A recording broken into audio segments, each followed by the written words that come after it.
Okay. Well, hello. So I'm Miss Oliver and this is Mrs. Heisley, and welcome to Teacher Talk. This is just going to be kind of like a podcast style literary analysis, just talking about good old Shakespeare. And today we have Julius Caesar. So up to this point, you guys have read Acts 2 and 3. So we're going to do kind of a quick synopsis and then start breaking down Act 3. So if you guys remember, plot diagram is one of the easiest ways to comprehend Shakespeare. So Act 1 is our exposition, Act 2 is our rising action, and Act 3 is going to be our climax. So in Act 2, for our rising action, we finally meet a female character. We get to meet both the wives of Brutus and Caesar. So we meet Portia and Calphurnia, I believe is how you pronounce her name. And they drop knowledge, honestly. They're very wise, and they're trying to warn their husbands, but both for different reasons. So Portia is warning her husband that something's going on, and basically she's going into their ideology of stoicism. And so that's kind of a deeper conversation, but she does something wild and crazy, right? She like cuts her leg, and she's basically trying to get Brutus's attention, and she's pointing out to him like, you're being distant, you're being weird. She's a good old wife. Like, she knows something's up and that something's wrong, and Brutus just brushes her off, and he's like, it's fine, I'm fine, it's all fine. Then you go over to Caesar and Calphurnia has a dream.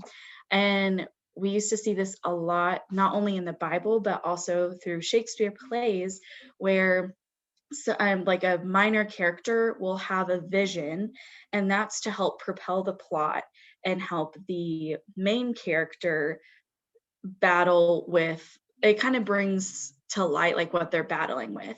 So Caesar doesn't know what the Ides of March is, right? We have the soothsayer, another warning that is telling him, hey, beware the Ides of March.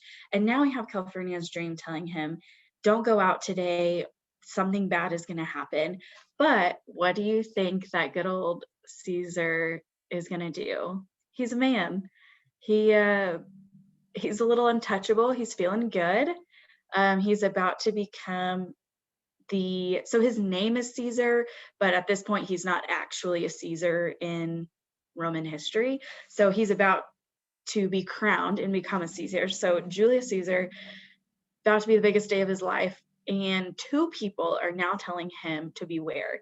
Then we actually have a third person, another minor character, that comes in and has a little scroll, and he tries to get Caesar's attention.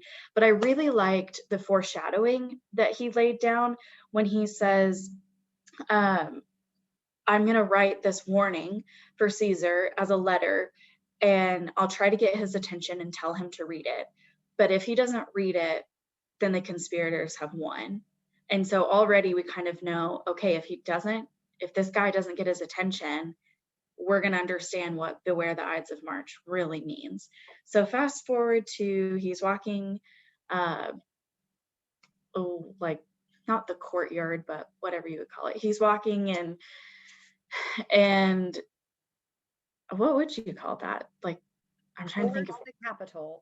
Yeah, the Capitol. Yeah, that's right. Walking towards the Capitol. He's within it, but he's walking to the building. Yes, so he's walking towards the Capitol, and the minor character is like, hey, Caesar, look at this schedule. I need you to read something, trying to be really discreet. And he totally blows him off. And so then as the reader, we know, okay, here comes impending doom.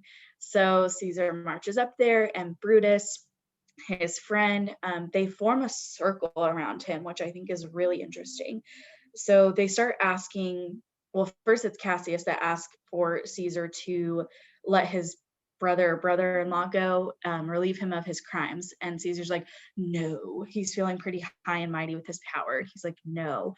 And so then Brutus asks too, and that kind of confuses Caesar. And then they form a circle with all the conspirators. And then, if you did actually read Act 3, at the end of scene 1, they stab Caesar. Do you remember how many times they stabbed Caesar? No, but they all did. I think it's like over 20 times. Yeah, it was a lot. Like he's gonna die, guys. Bloody. Yeah. It's pretty bad. This is definitely an assassination. It's public, so the people are in shock. I think the character that's most in shock would be Caesar's right hand man, Mark Antony. And as we progress through the rest of Act 3, we really dive into Brutus versus Mark Antony, because now with this assassination, as a as civilians, like as a people, you kind of have to take a side. Are you with the conspirators and do you agree with why they assassinated this ruler? Or are you with Mark Antony and are you mourning the loss of what you believed was going to be a great ruler? So my first question for you, Mrs. Heisley, is do you think that Caesar, we don't get to know, we just have to assume, but do you think that he would have been a good ruler, or would he have brought destruction to Rome? Personally, based on the background knowledge of what I've read from him, and if we can even take it back to as far as whenever he was speaking with Calphurnia and she was pleading with him, don't go out today, don't go out today. And he's basically like, woman, I will go out today.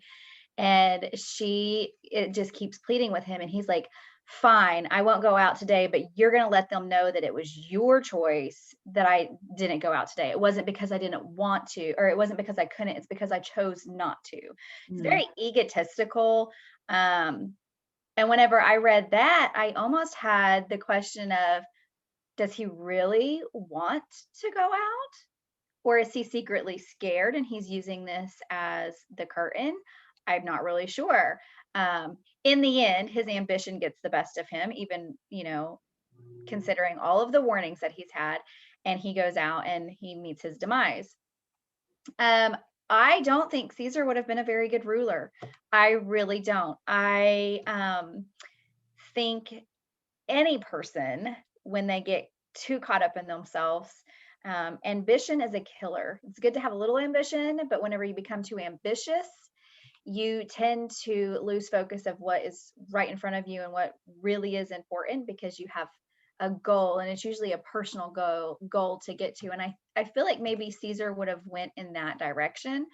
um, but that's what's so cool about literature, is we get to make our own end. We get to decide how the character, we only get a snippet of a story, and then after that we get to decide what really happens. um, and so what story are you telling?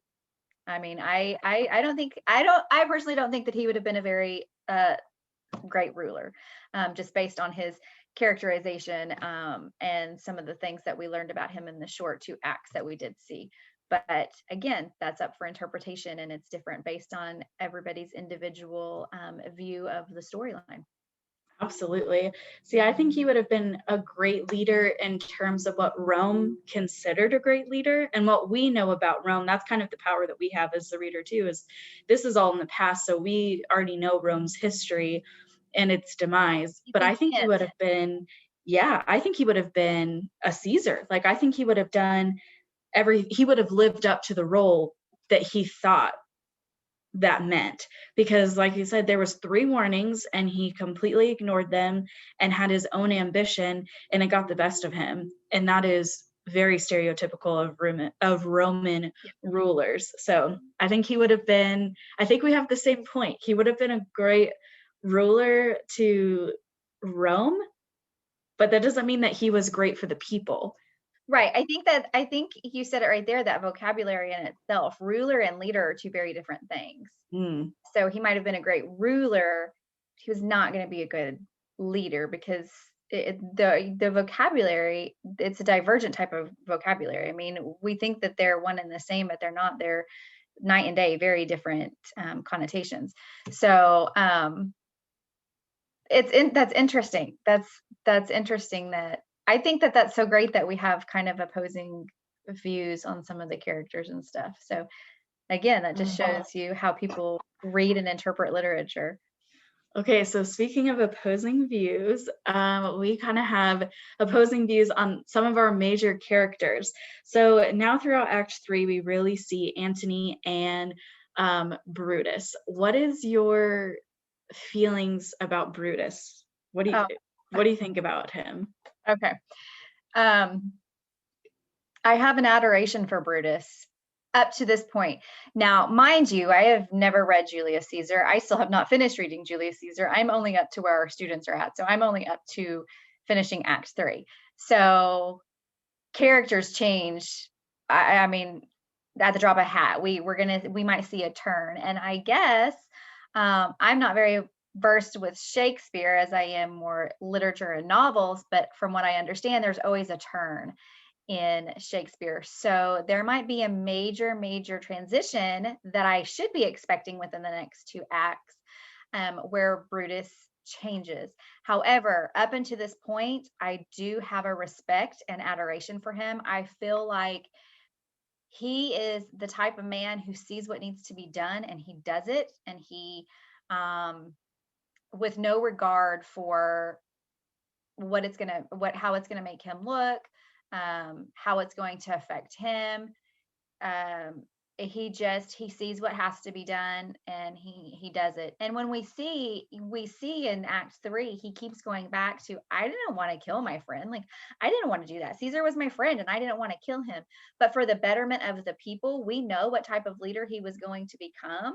So we have to protect Rome. And so the only way to do that is to eliminate Caesar. This ruler, yeah. Yes. And so to me, that was an admirable quality. I mean, I don't condone murder, obviously, but for literature, I'm like, okay, this is a guy who sees what has to be done and he, cleans his hands. Let's just get it done. Let's go do it. And even the other conspirators were trying to make an oath, like, let's swear an oath that we're like, let's make a pact that we're going to do this. And he was like, why? We see what needs to be done. We see the suppression of the people. We see the sadness, all these different things, the sickness and everything that's going on within the citizenship. Let's just take care of what needs to be taken care of. And I find that a very admirable quality. He also speaks very highly of his wife and he keeps saying, the Lord, like, and he keeps referencing God, like, God, I don't understand how I was blessed with such a woman. I don't understand how I was blessed with such a woman. To me, that's very it was legit. It didn't seem like he was, because it was just in a moment with him and his wife. He wasn't saying it around a bunch of people. And those are the things, whenever we talk about literature, if you watch the surroundings and you know what's going on, you can really decide the intentions behind why somebody does what they do. There was nobody there to witness him being like this. So his guard was almost let down. And in those moments, he was like, I don't deserve her. And I found that very admirable because, one, it's saying that he knows what type of man he is. He knows he has faults. He knows he has sins. He knows that he's done wrong and that there are wrongdoings. And he also has this utter respect and admiration for his wife. And so those two specifics are kind of kind of won Brutus over with me for now. So we will see what happens. But as of now, up until this point, I just adore Brutus. I'll agree that he takes action, and okay, so his character's portrayal is very true in world history. We've seen this storyline time and time again of wanting what's best for the country and deciding to take a stance and to be a man of action. And so I'll give Brutus that credit, that he is a man of action. He got all of this rolling and convinced the people, the conspirators, namely, convinced the conspirators, this ruler is going to be a tyrant. He is not forgiving, which is why we see that specific language is used, because then whenever Cassius asks for his brother to be released and Caesar doesn't bat an eye and just says no, then Brutus is like, see guys, like, he's not a forgiving leader, he's a tyrant. He's just going to bring demise to us. So I'll give Brutus that. But I liked that you talked about the shift that happens usually about halfway through the play in Act 3. in that climax before we hit our falling action and things kind of start to come to a close, we need to see some chaos. And I think it's really interesting that the death of Caesar is not the chaos. That's actually at the very beginning of the act. It's as you get into scene 2 and scene 3 that you start to see the chaos, which is who's going to rule Rome?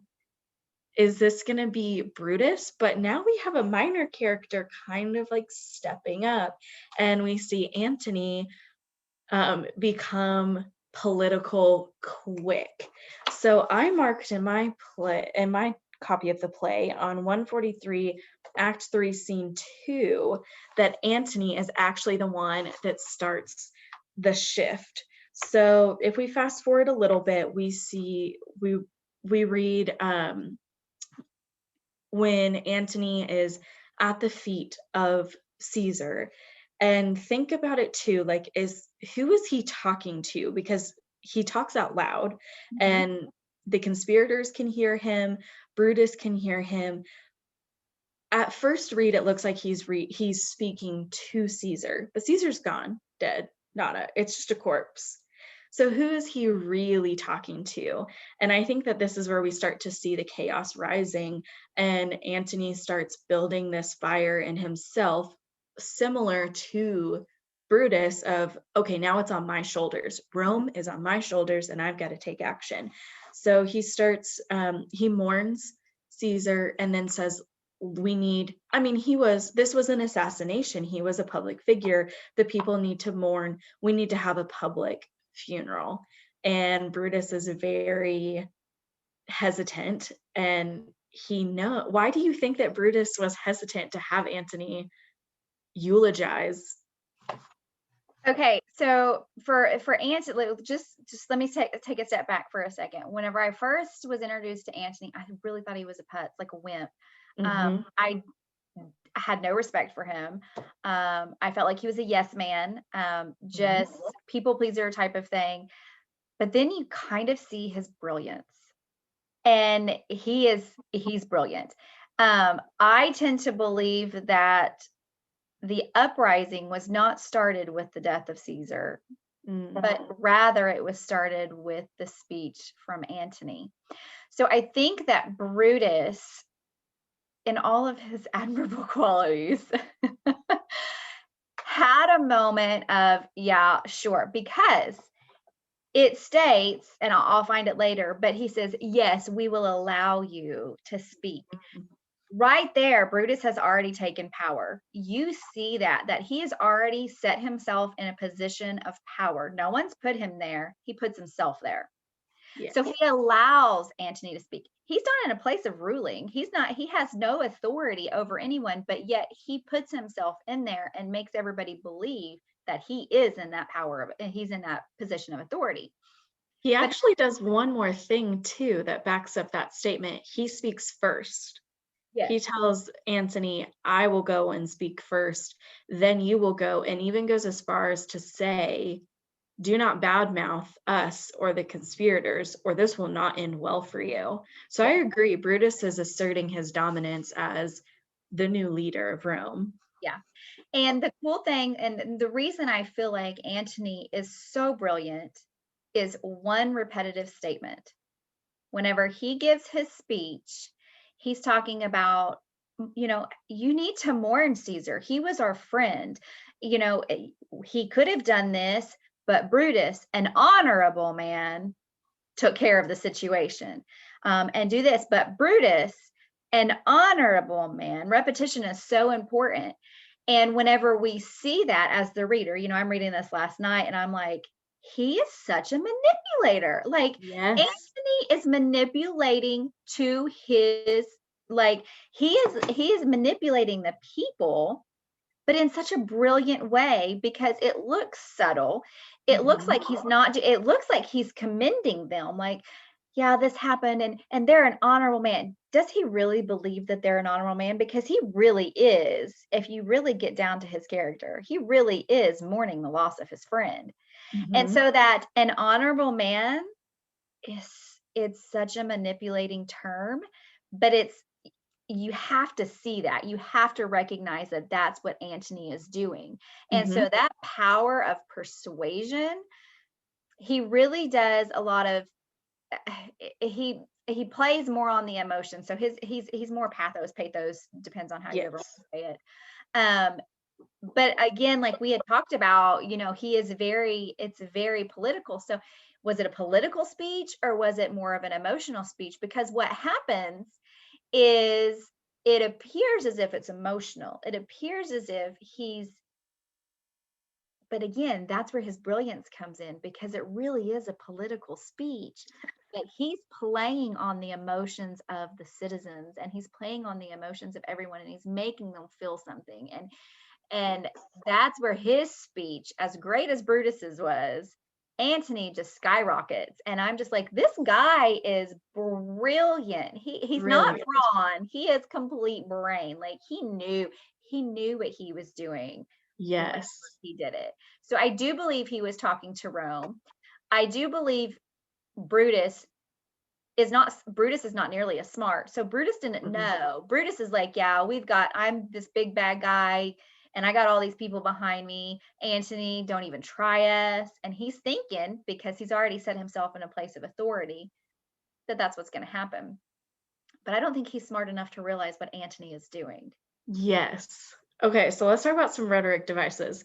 So you mentioned a really important one, repetition. Take any speech ever, Martin Luther King Jr., Winston Churchill, ever, search for repetition, you'll find it. There is power in repetition as a rhetorical device for speech giving specifically. But let's dig a little bit deeper. What do you think the body language was of Mark Antony? Because at this point, we're just reading it. We haven't seen it performed yet. But in your mind, what's the body language? Like, where do you envision Caesar? Where do you envision Mark Antony? What is he skillfully doing to win the audience over to his argument? As the reader, this is what's so funny, because a storyline can tell me that a character has blonde hair, blue eyes, but I still might see the character as brown hair, brown eyes, depending on their character. I can make, again, something so good about literature is that you paint a picture in your own mind. I have seen Antony this entire time with Caesar. Mhm. The entire time he's mournful with Caesar. The fact that he has not left Caesar's side, the fact that he is kneeling down. Brutus, in my opinion, he's up there, and Big Hulk kind yes, of guy. yes, very statuesque. He is, Because you he's know, a stoic. he is. I mean, he's got his ego. He's like, this is what's going to happen, and this is what was going to happen. You're welcome. I took care of it, kind Mhm. of thing. Whereas Antony, I feel, is more childlike. He's got more of that innocence about him. And so he is groveling and Yes. mourning at Caesar's feet. And this is what the people are seeing as he's speaking out. Yes. Um, this is the picture I've painted in my mind. So, I love it. And I just remembered, I just made a new connection with stoicism. That is to be very stoic. So you're thinking about, I mean, Anthony is a very quick thinker. So you're thinking about, how am I going to persuade the audience and get my political capita? Well, what are my strengths? What are my enemy's weaknesses? Brutus, as someone who practiced stoicism, you will not see him cry. You will not see emotion. He is not going to show, he's not going to let people in like that. But we know, again, from other world leaders, the power of emotion. And so I think that's where Antony brings in his strength, and is, yes, like kneeling down. His body language is very like, I'm just poor little innocent me. I'm just mourning my friend. But in my mind, I hear his tone getting stronger and his voice getting louder, and slowly his body rising up. Because as you get to where I start to see the shift is when the plebeians, I don't know how to pronounce that entirely, but the people are watching him and they're really starting to engage with his speech. And now it's not just a soliloquy, which is when one character gives you like a whole you get to see inside, whether it's dialogue or internal dialogue, like you get to, it's their monologue. But anyway, so it's soliloquy. But now the audience is starting to interact with him. And that's where I marked the shift. So what you start to see, Act 3, Scene 2, What page is it? it's on page 143. So now we have the power of three as well. We have three citizens, and they start, these aren't even Antony's words. This is what he's evoked from the audience. Right. They say, Which is why he's such a powerful orator. yes. They say, oh, what a sad sight. Oh, noble Caesar. Oh, sad day. Oh, traitors, villains. Oh, most bloody sight. Because, guys, they stabbed him 23 times. Like, he's annihilated. There's blood everywhere. It's bad. And then they say, we will get revenge. So here we have three calls from the whole, throughout Antony's speech, we have three calls as a battle cry from the whole audience. The stage directions say all, and it says, revenge, let's go after them, seek, burn, set fire, kill, slay, leave no traitors alive. And then Antony, gosh, this is his geniusness, reins them back in, right? Like, hang on, wait. Yeah, it's not even like, oh, go get him. He says, no, I got more for you. He says, wait, countrymen. Yep. Quiet there. Listen to the noble Antony. So now Antony and Caesar are noble in the people's eyes. And then he goes on and says, good friends, sweet friends, don't let me stir you up to such a sudden mutiny. So this is where I see the shift. And I know that Antony is in full control and has this political mindset, like this game plan, and he knows what he's doing. So he continues his speech, and for a second time they say, we'll mutiny and we'll burn Brutus's house. Let's go then, come find the conspirators. Antony says again, wait, listen to me, countrymen. And they all say, quiet, wait, listen to Antony, most noble Antony. And then he gives them one little more piece. He says, why, friends, you don't even know what you're doing yet. What has Caesar done to deserve your love? Alas, you don't know. I must tell you then. You've forgotten the will I told you about. Yes, the will. Let's stay and hear the will. Here's the will written under Caesar's seal. To every Roman citizen he gives, to every individual man, 75 drachmas, which is money, 75 coins. So then they start saying, oh my God, he's so noble. We love him. And he says, and keep in mind, before that even happened, there was already once where Antony was like, no, his will is not for you to know right now. You don't know it. In this same exact scene, he turns that and he's like, okay, this is what he said. He knows what he's doing. He knows how to appeal to the people. He knows his audience. Absolutely. He then tells them also he's left you all his walkways and his private gardens and newly planted orchards on the side of the Tiber River. So he's left them to you.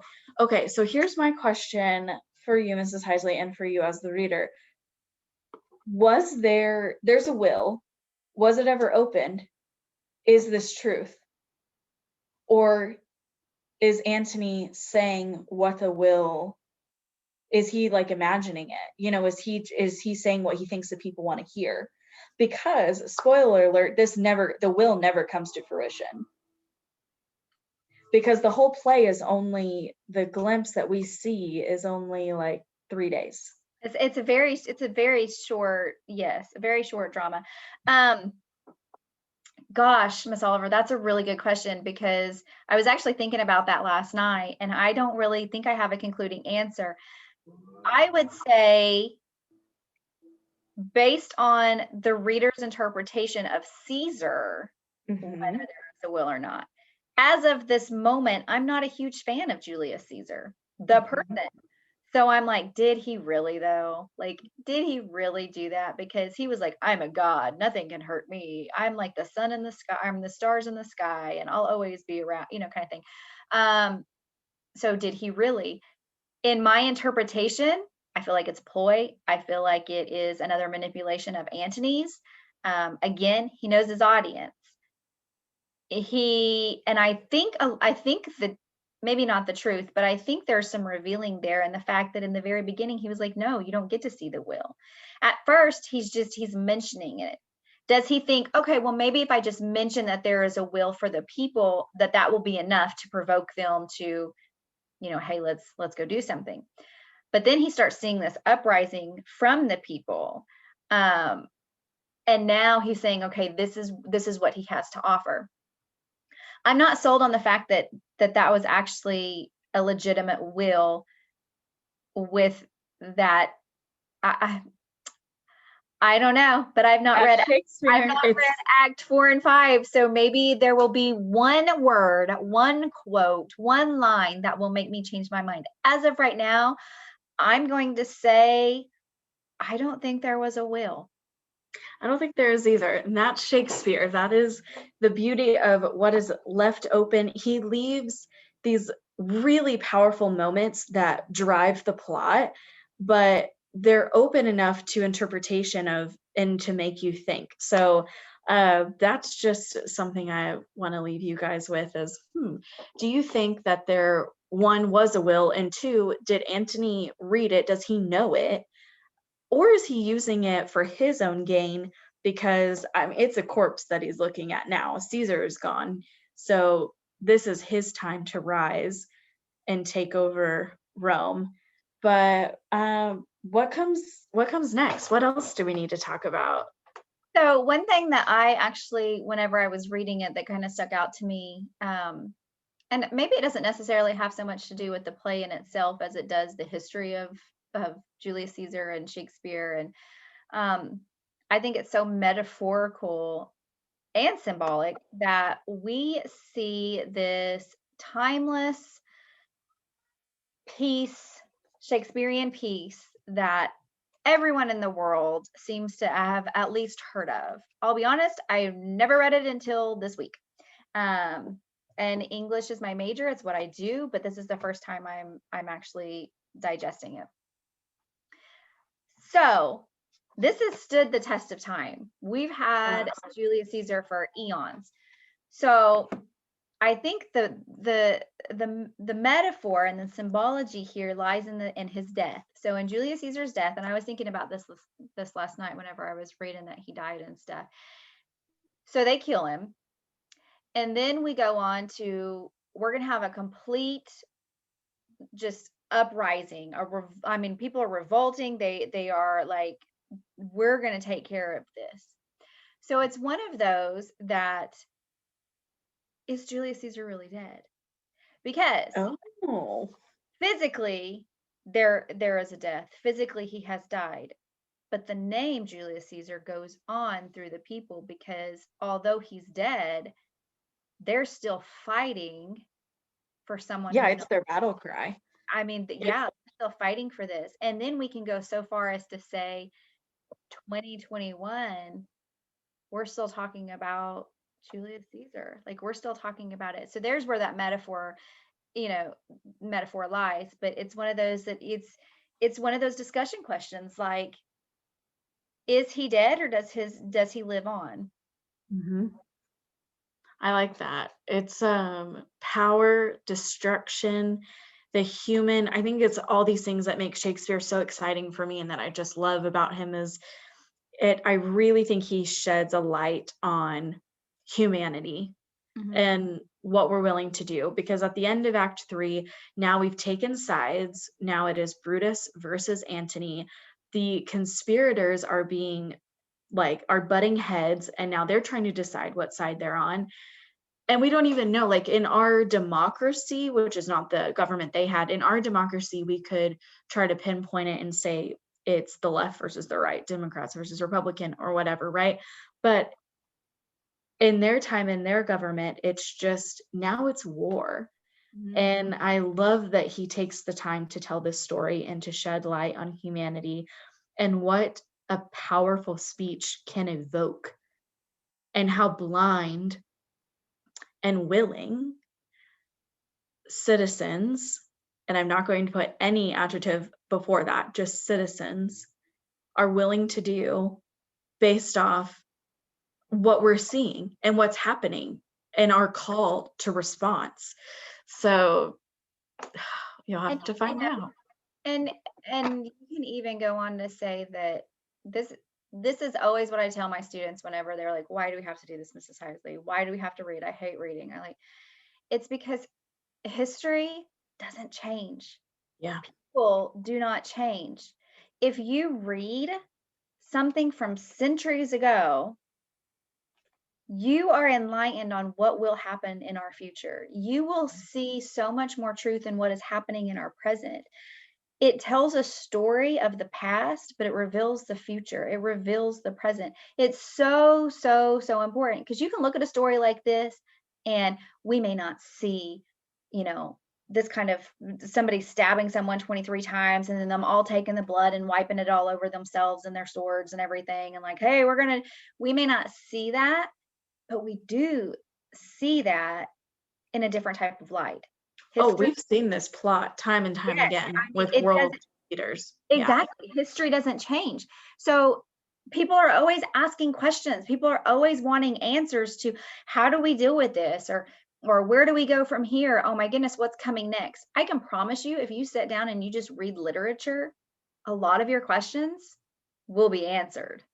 And I think that that is so wonderful because this piece right here is so prevalent in my mind to even what we're experiencing in the year 2021. Like you see Mhm. snippets of things. And I love how literature carries history for us and why it's so important to get lost in it because there are so many answers to be had whenever you just sit down and dive into a piece of literature. Somebody like Shakespeare, who, by the way, is questionable who he really was. Mhm.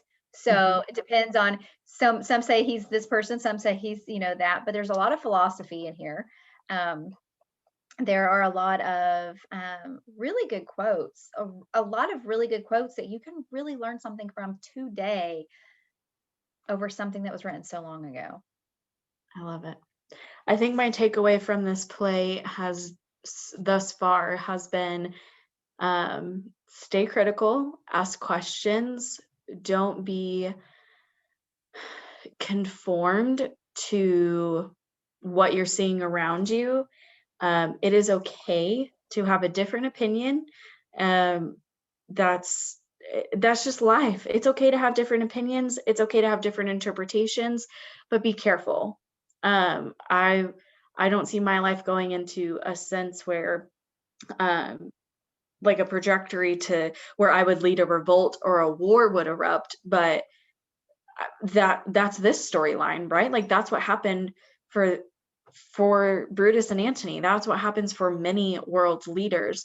So remember the power of your words. Remember those rhetorical devices. Uh, don't be fooled because sometimes there is an art, and most times there is an art in the way that people present themselves. So be keen on body language, be keen to academic vocabulary of the people. That is one of Shakespeare's greatest accomplishments, especially in his historical dramas. He speaks to the people. So the kings were at his plays and watching the performances of the stories of their lives, and they missed out on all the jokes. They didn't understand the context. The people are laughing, dying, knowing what this play is really saying of these leaders, and it goes right over their heads. So I take away to be humble and understand the power of words, but question the context around it too. I don't know. What's your takeaway from this play so far? No, I think you hit it on. I mean, I was nodding in agreement the entire time. Quote comes back to me: "Know what you believe and know why you believe it." So, if nothing else, we see a lot of persuasion in Julius Caesar. We see a lot of persuasion from the dynamic of man and wife, husband and wife, to leader follower, to government citizenship. There's a lot of persuasion in Julius Caesar from the first page on. So we see all of that. And so this is why the people didn't quite understand whenever they were given a speech by Brutus, they were like, yes. And then they were given a speech by Antony and they were like, yes. I mean, they didn't have a side. And so it's very important to know what you believe, but not just what you believe. You have to know why, because if you don't know the whys behind the whats, then you're going to be easily swayed into a different direction and you're never going to be stable. You have to be able to, in order to stand on your 2 feet and know this is where I stand, this is my belief, and this is why, you're not as easily moved. And we see that so much in Shakespeare. And so it's such a huge life lesson to know what's going on. Pay attention, like pay attention to what's going on in the world. Know what's truth, know what's lies, know what's propaganda, know what is being twisted. All things that we see in our world today. So study, pay attention, and know why you believe what you believe. Love it. All right. Well, that's all that I have today. Is there anything else weighing on your mind? I am good. I'm anxious to go read Act 4 and 5 and see if I still like Brutus or if I'm going to change my mind. So, the name of the game with Act 4 and 5 in any Shakespeare tragedy is who lives and who dies. So you might need some sticky notes. You might need a piece of paper and pencil. Who lives, who dies. lives, who dies. All right. So we'll see. I'll let you know what I think. Sounds good. All right. All right. Until next time. Bye, guys. Bye.